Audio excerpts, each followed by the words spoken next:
Sungguh tega, seorang suami menganiaya istrinya sendiri yang sedang hamil 4 bulan, saudara. Peristiwa yang terjadi di perumahan Serpong Park, Klaster Diamond, Kota Tanggerang Selatan pada Rabu 12 Juli yang lalu ini menuai keprihatinan banyak pihak. Akibat kekerasan yang dialaminya, sang istri mengalami luka-luka. Sementara suaminya yang merupakan pelaku penganiayaan dan telah ditetapkan menjadi tersangka sempat melarikan diri. Dalam rekaman video amatir ini, terlihat pelaku berinisial BD tengah bertindak kasar pada korban TM di halaman rumahnya, saudara. Pelaku bahkan terus memukuli korban hingga mengalami luka parah di bagian wajah. Tidak hanya itu, pelaku juga menyeret korban dari halaman hingga ke dalam rumah. Kejadian ini bahkan disaksikan warga sekitar rumah mereka. Berdasarkan kesaksian dari ibu korban yang berada di rumah yang sama dengan pelaku dan juga korban, awalnya ia mendengar pintu rumah terbuka. Saat ibu korban melihat lebih lanjut ke dalam korban, ternyata sudah ada korban yang terluka parah, terutama di bagian hidung. Pelaku saat itu juga berada di kamar bersama dengan korban. Kemudian kekerasan yang diterima korban pun terus berlanjut. Korban yang akan kabur lewat jendela tertangkap di halaman dan penganiayaan kembali terjadi. Seperti kita sudah saksikan di dalam video tadi, saudara, ibu korban yang ingin melerai bahkan juga terkena pukulan pelaku. Hingga akhirnya warga sekitar yang juga melihat kejadian itu bergerak untuk menolong korban. Pengurus lingkungan beserta dengan keluarga korban pun kemudian menyerahkan pelaku ke polisi dan membuat laporan atas tindakan itu. Pokoknya hancur dah anak saya. Saya mau mohon gitu ya, udah maunya gimana gitu. Mau nendang anak saya yang lagi hamil, tapi dia ingat sadar kalau anaknya lagi hamil, so istrinya ya.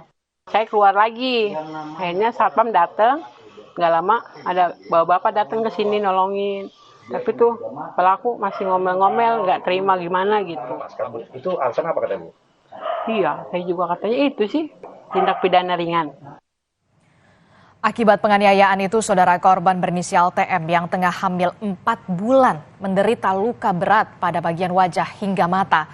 Ia juga merasakan sakit pada bagian punggung akibat perbuatan brutal pelaku. Selain luka fisik, korban juga mengalami trauma karena tindakan kekerasan hasil perbuatan suaminya sendiri. Bukan lancang, bukan sok jagoan.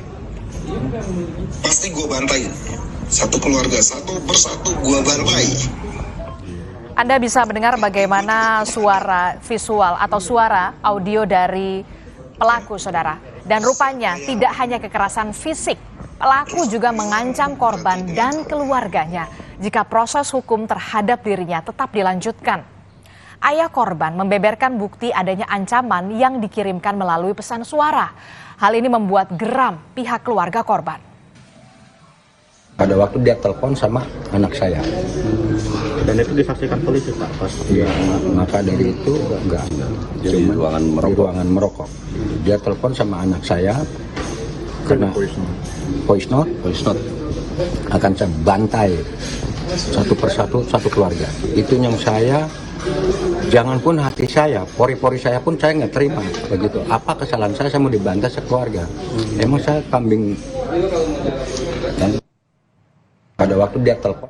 Namun yang mengejutkan pihak keluarga, setelah menjalani pemeriksaan, pelaku ternyata tidak ditahan karena menurut keluarga kasusnya dinilai masuk di dalam tindak pidana ringan. Pelaku hanya dikenakan wajib lapor diri. Meski begitu, polisi menepis kabar telah membebaskan pelaku. Saat itu polisi masih menunggu alat bukti utama, yakni hasil visum dari korban. Pelaku bukannya dibebaskan dari proses hukum karena tipiring atau tidak pidana ringan. Itu tidak benar. Jadi bahwa benar kasus tersebut merupakan tidak pidana murni. Karena tetap lanjut. Tetap kita proses walau tersangka tidak ditahan. Sambil kita menunggu alat bukti lainnya, menunggu hasil visum jadi juga. Dari hasil pemeriksaan polisi, penganiayaan didasari rasa cemburu dan juga overprotektif. Menurut polisi, sang istri ini merasa cemburu karena pelaku diduga berselingkuh. Hingga akhirnya pelaku justru melakukan tindakan penganiayaan pada sang istri. Meski begitu, petugas Satreskrim Polres Tangerang Selatan masih terus mendalami motif penganiayaan itu. Selanjutnya, pelaku berinisial BD diketahui pernah ditahan selama 7 bulan atas kasus narkoba. Kala itu, saudara, pelaku ini terbukti bersalah karena tidak melaporkan adanya tindak pidana narkotika. Pria berusia 38 tahun itu diketahui bekerja di bidang penjualan kripto. Setelah menjalani pemeriksaan dan dipulangkan ke rumah, BD justru menghilang. Polisi yang kemudian telah mendapatkan visum dan menetapkan pelaku menjadi tersangka, lalu melakukan pengejaran. Kapolda Metro Jaya Irjen Karyoto pun memerintahkan jajarannya untuk melakukan asistensi terhadap penyelidikan kasus KDRT ini.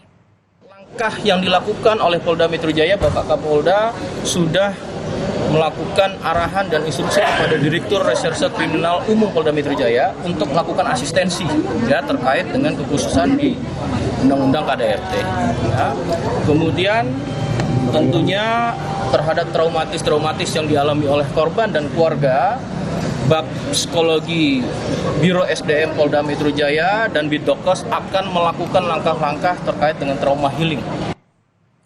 Pertanyaan selanjutnya kemudian bagaimana kondisi korban? Korban TM dibawa ke Rumah Sakit Polri Kramat Jati, Jakarta untuk menjalani serangkaian tes kesehatan. Baik secara fisik, kondisi korban dikabarkan telah membaik, namun masih mengalami trauma mendalam. Sebelumnya, saudara, tim dokter kesehatan dari Polda Metro Jaya dan Polres Tangerang Selatan mendatangi kediaman korban. Sementara atas trauma yang dialami korban, Wali Kota Tangerang Selatan Benyamin Daphni siap memberikan bantuan psikologis. Ya, saya minta kepolisian untuk mengusut ya, memberikan sanksi yang tepat bagi pelaku. Kemudian juga saya sudah mintakan dari Dinas Pemberdayaan Perempuan untuk menurunkan psikolognya. Sudah diturunkan hari ini dan seterusnya sepanjang dibutuhkan. Kemudian juga melalui Dinas Kesehatan saya minta untuk pemeriksaan janinnya karena yang bersangkutan sedang hamil 4 bulan kalau tidak salah. Saudara, BD yang menganiaya istrinya sendiri ditangkap di sebuah apartemen di kawasan Bandung, Jawa Barat pada Selasa dini hari. Pelaku, saudara, diketahui sempat berpindah-pindah tempat, mulai dari Tangerang Selatan, kemudian ke Depok, Bogor, hingga yang terakhir di kota Bandung. Pelaku pun diketahui menggunakan narkoba jenis sabu. Kini pelaku telah mendekam di sel tahanan Mapolres Tangerang Selatan dan akan dijerat dengan pasal 44 ayat 1 Undang-Undang Nomor 23 Tahun 2004 dengan ancaman hukuman maksimal 5 tahun penjara. Polisi pun meminta maaf karena kasus ini menjadi viral dan menyita perhatian publik. Dan perlu rekan-rekan ketahui, tersangka ini setelah kita lakukan cek urin, hasilnya positif narkoba yaitu metafetamin. Jadi mungkin pada saat melakukan kejahatannya tersangka masih dalam pengaruh narkoba. Saya Budian Kojauhari, saya mengakui saya bersalah melakukan KDRT, memukuli istri saya. Saya mohon maaf sebesar-besarnya karena telah menjadi viral dikarenakan saya hilang. Kasus kekerasan dalam rumah tangga kerap kali terjadi dengan berbagai penyebab. Hendaknya para pasangan suami istri saling menjaga dan bukannya terlibat cekcok hingga mengakibatkan ada yang tersakiti. Informasi lainnya juga akan hadir di berita utama membawa uang 18 juta rupiah. Ada seorang pengemis diperiksa oleh petugas. Informasinya akan kami hadirkan sesaat lagi.